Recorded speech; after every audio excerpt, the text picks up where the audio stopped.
Hey, what's up, YouTube? It's Josh from Team Crescent, and I just woke up. It's Monday morning. I'm on break, and I'm chilling. I did promise you guys to do a couple videos, but I looked past at a couple videos that me and my friend Brian made. He's the Bougian player on our team, and we kind of established that number one, the videos that we made were pretty crappy because of all the background sounds. The entire team was here, and we were sort of partying pretty hard. You have people yelling in the other room, and then you have Johnny sort of just like fucking around, and it's fine. It's not that big of a deal.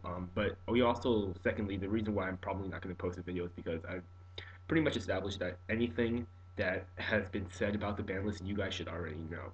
So I'm just going to touch up on a few points of the ban list, nothing like huge. And anything that I find relevant, I'm just going to talk about it very briefly. And afterwards, instead of doing um, a complete ban list discussion, I'm just going to go ahead and proceed to do like a sort of uh, prediction and my 2 cents on what's going to be coming up for the next format. All right. So first things first, you have the ban list, and the ban list that we have so far had something that a lot of people were talking about, and that being Dragon's Ravine. And I think Dragon's Ravine was actually a necessary evil that they needed to hit for the reason that dragons aren't dead. Even with the current list right now, people think that dragons aren't going to be playable. The fact of the matter is that dragons are actually now going to be utilizing the mythic dragon sort of engine, and you're going to be spamming a lot of Drago Sacks and Spellgrants. And if you guys haven't seen the deck yet, we actually have somebody on the team who made it. Brian, no, surprisingly, he called it Azure Ice Dragons. Even though the deck doesn't revolve around Azure Ice at all, but Azure is just his favorite color, so he's calling it that deck. If you guys want to see it, we can go ahead and deck profile it, and it's really, really good. The consistency and the burstability isn't as crazy as it was before, but that doesn't change the fact that it was pretty good. Um, Secondly, I think that if Dragon's Ravine stayed, that deck just would have been crazy stupid.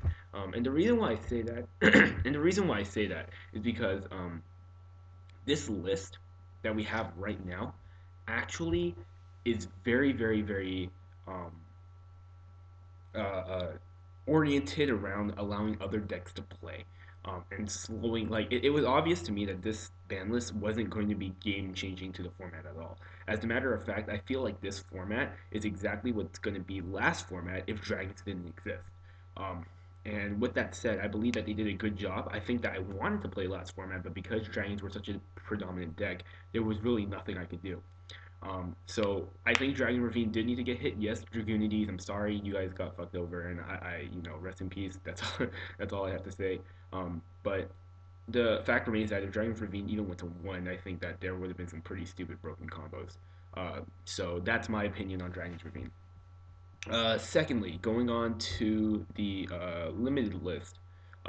So a big thing that people were talking about were, how let's see here. How Final Countdown went to one. Um, I people don't really find this to be relevant, and I kind of do a little bit more because um, with self-destruct button being banned and Final Countdown going to one, there's a lot less of an incentive for somebody to play a troll deck. And I'm not a fan of troll decks. Like, it's cool to like bump into once in a while, but like if everybody at your tournament is playing Chain Burn, Final Countdown, and Exodia, it's just you're not playing Yu-Gi-Oh at that point, and I really don't like it. Next is Magician of Faith, and I'm okay with this. I really don't care about Magician of Faith. I think that with a little bit more testing, people are going to realize that it can go to three. Um, and like I said, there are no power cards currently in this game, so I really don't really care. You can't get a Reborn back, you can't get a Heavy back, and even if you get a Dark Hole back, which I have before, it really did nothing. So I could care less about Magician of Faith. So next, oh, also limited is Debris Dragon, and I think that that was a good move. Um, I think that bringing Low Fire to two and then putting Debris to one was actually a fantastic combo on their part, making sure that there wasn't any stupid plays. I don't think that there are going to be crazy plays, but you have access to the level sevens in the Synchro deck, and Black Rose and Ancient Fairy Dragon are going to be pretty prevalent in this format, if you ask me. Furthermore, I think that them trying to reborn the plant engine actually is not really. I don't really want to say reborn the plant engine, but I think them attempting to sort of remedy what's been already there isn't going to help their sales. In fact, I think right now Lone Fire's sole purpose is to push the newer plants as the ones coming out in Legacy of the Valiant, and I think that keeping debris at 2 actually would have sort of brought people more towards old plant, and then with lone fire going to 2 as well. So debris going to 1, lone fire going to 2 sort of pushes them away from looking at old plants. I know the first thing I thought of when I saw it was like, I want to play old plants, but it looks like Konami wants us to play the newer plants to boost their sales. All right, moving on to Chaos Sorcerer. Not going to do a damn thing. Chaos Sorcerer can go to 3, 2, 1, 0. This format, I don't know if it's going to be any good. I want to play Chaos, but Chaos is going to be very, very difficult to play.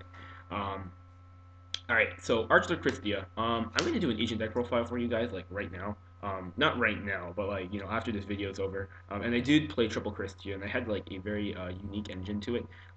But it didn't really do anything. The problem with Christia is that it's a monster, and removal is so big in this game right now. Like if you have a Fire Fist matchup, it's really really bad. And if you have like virtually in anything matchup that you can pop, even a Constellar matchup is just going to screw you over. And I think Christia is really really easy to play around currently to this day. So I wouldn't say that this is going to have too much of an effect. I thought it did at first, but I was wrong. Mizuki Plague Spreader, cool. I want to play zombies as well, but I can't really I don't really know what's going to happen. I think Plague Spreader's second effect is essentially a -1, but um, that's my opinion. Mizuki's a boss card, and I fucking love that. I love that it went to 3. I think it's about time. But I don't think it's going to be. It's pretty hyped right now. I don't think it's going to be as big as people are expecting it to be. Tour guide from the underworld to 3, saying it's not in the game. I don't think it's going to have an effect. TG Striker to 3, good. We can run TG engine again. The TG engine is, I think, more of a splashable engine at the moment. Not really anything big to create a deck around it. If you guys want to prove me wrong, please go ahead and do so. I'd love to see a TG deck like one that won the YCS a couple years back. Um, and the last thing I actually have a big opinion on is Fire Formation Tanky. I was talking to Perlis, the other team captain for our team, about this, and we were talking about it, and I was just like, I said that Fire Formation Tanky was supposed to go to 1, this format, and I thought that was going to be a surefire thing because the comparison between Rhoda and Tanky is just kind of ridiculous, but Tinky went to 3.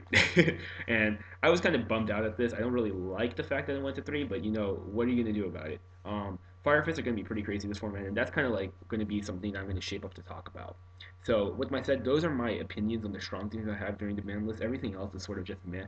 Um, and like I said, you guys probably already heard everything that we could possibly have an opinion on. So, with that said, I'm just going to briefly talk about what I'm thinking is going to happen this upcoming format.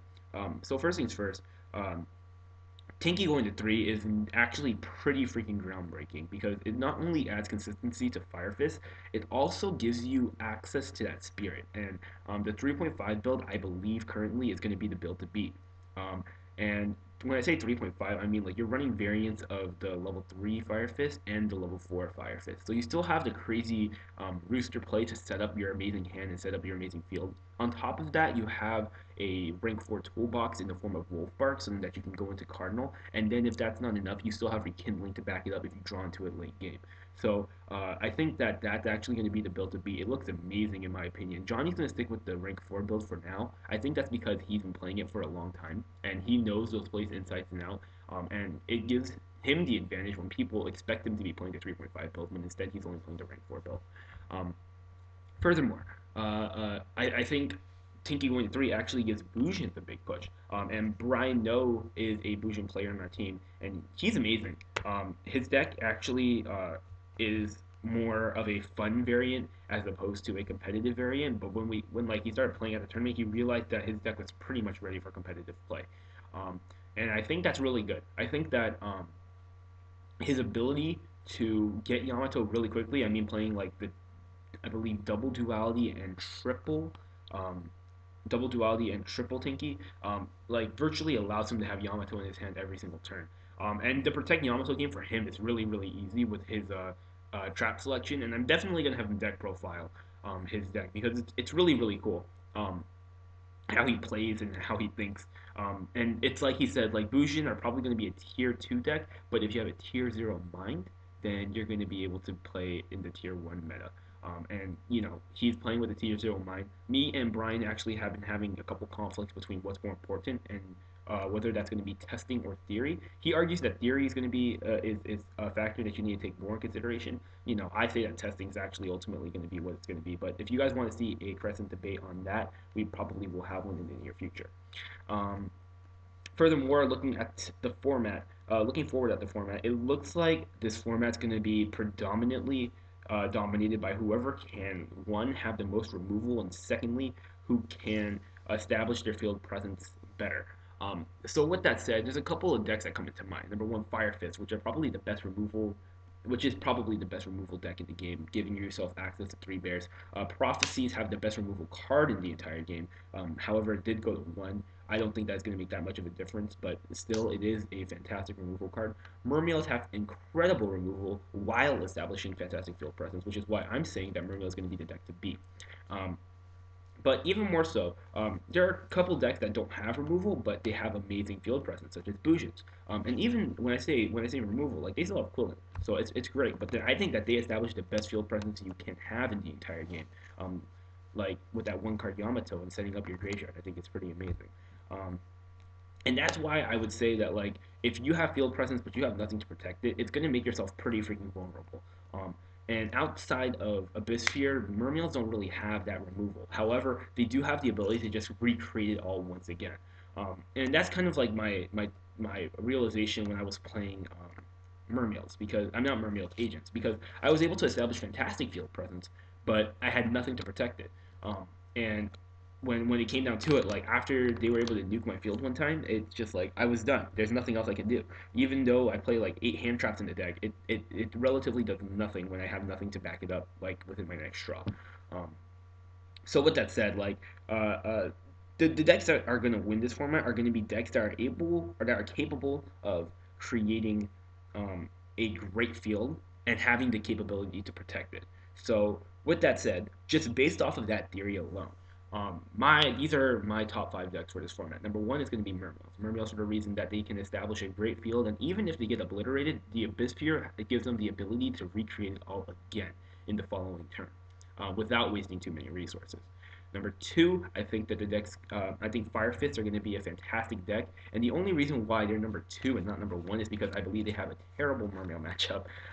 But yeah, they have the ability to remove cards like crazy, and then the Tensu and Wolfbark summons, coupled with the Rooster and Spirit combo, is just going to give them amazing field presence. And the deck plays defense by using their trap card Tensin and Dragon. Um, and I think that that's good, and it's actually a relevant point to make. But even if you can argue that they have weak defense, I would argue that their ability to recreate their offense, just like Mermails, are amazing once again. Excuse me. So the third deck that I'm going to say that a lot of people aren't really looking the third deck that I'm going to say actually a lot of people are looking towards it. What am I talking about? Is going to be Prophecies, and the reason why I say Prophecies is because they once again have the best removal card in the entire game, and their big play actually I would argue that this format you need to play the world kind of build, the World of Prophecy build, for the reason that you can't really just like fake spam anymore. But if you're able to nuke the field, that's probably the ultimate removal. Not to mention the fact that your ability to recruit your spell cards from the graveyard and recycle everything is just amazing. So, with that said, I'm interested to. I like the prophecy chances. Their ability to play protection. They have the wisdom to protect them as well as the fate if need be. And at this exact same time, they're able to set up their graveyard so quickly and get their monster count out as fast as possible to bring out the world. And when the world comes out, it just makes it go around like Vexicus 4/6 success. Okay, so the fourth deck that I'm actually going to say is Geargias. And Geargia Kaikuri with the rank 3s, just to be specific. Not Machina Geargia. Machina Geargias are good too, but I'm saying that the deck that allows you to play a lot of traps and allows you to give yourself access to the sideboard very easily is the one that's going to be beat. It's the one that's going to be really, really good. And my theory behind this is that Geargia Armor is a really good card. 1900 defense. It's very, very difficult for anybody to get over, especially on the first turn. And it looks like it looks like the deck's entire purpose is to have that first turn play. And if they do have that first turn play, shit just happens. And even if you don't have that first turn play, you're able to grind out and like protect yourself to the point where you're going to be able to wait until you do get that play and then burst. So, I mean, people are just beginning to realize the nutso combos that you are able to do with Gen X Ally Birdman. And, you know, I think that that's going to make the deck, and I think that, you know, the ability for them to play a million traps to protect themselves at the exact same time and then side those traps out so that they can access their sideboard is just going to make them incredible for, like, the grind game. So they play okay defense, but they establish field presence very, very quickly. And the rank 7 plays are still prevalent there. Okay, and the fifth deck that I'm going to say is actually going to be like a super duper underdog pick, and it's really really going to depend on how this game turns out. And this is actually just my perception of the deck and what I know about it, and that's going to be Infernities. If you guys remember, my number 4 pick for the last format was Infernities, and I was completely wrong. Infernities just can't keep up with dragons, and there's nothing that you can do about that. But the fact remains that they have the best counter trap card in the game, especially with the way that the deck is played. And not only is it the best counter trap, it is a searchable counter trap. So barrier is going to be an incredible problem for this format because it's able to negate anything on the field, outside the field, or like in the freaking graveyard if need be. But the fact remains that like not only can you play great defense after setting up your presence, but you have the ability to sort of go for crazy plays in the beginning. And you know, the reason why people are just like, what Infernities? I haven't heard of them for like forever. Well, Rick's an Infernity player from my team, and I've been playing with him from the like get go. You know, when he started with the deck, he was using the 100 Eyes build, where he was able to abuse the Mirage effect and get out the barrier and have a big field. And then last format, he actually played the rank 4 build. Where he was able to set up the Lavalvo chains and then go into like rank 4s, rank 3s, and then beat us down while playing protection on his side of the field. Now, he actually now just converted into a synchro and Infernity build, and that thing's insane. Like you're able to bring out huge beaters. You're able to bring out the Void Ogre Dragon so that you can have a universal like sort of Infernity barrier every single turn. You're able to go for Mirage and play Mirage and still have crazy ass plays, and you still have the ability to recruit your to search for your Infernity barriers like they're no big deal. And I think that if you guys saw the deck and you guys saw it in action, you guys would agree with me that it could be a contender for the top 5 decks. And the only reason why I can't put them any higher because like in theory their deck is amazing and like if they open up correctly they can't win, but that's the thing, it's only if they open up correctly, and I don't know if the consistency of that deck is going to be very very consistent in order for them to beat something like Mermails or Firefist, which I know are hella consistent. So yeah, guys, those are my top 5 decks for this format. This is my opinion on the ban list. This is my opinion on what's going on. Let me know what you guys go ahead and think in the comment section down below. I'm going to go ahead and actually do my agent deck profile right now, as well as a Crescent side, just to see, just to let you guys know how I messed up or how I didn't mess up through your perception, because like I did terrible at this tournament. But yeah, let me know what you guys go ahead and think. If you guys have any suggestions on what to do, I'm actually going to do like in-depth analysis of every single deck for this upcoming format, or at least the decks that my teammates run, and sort of give you guys like my opinion on what they're going to be able to do. So yeah, guys. With that said, this is Josh from Team Crescent signing out.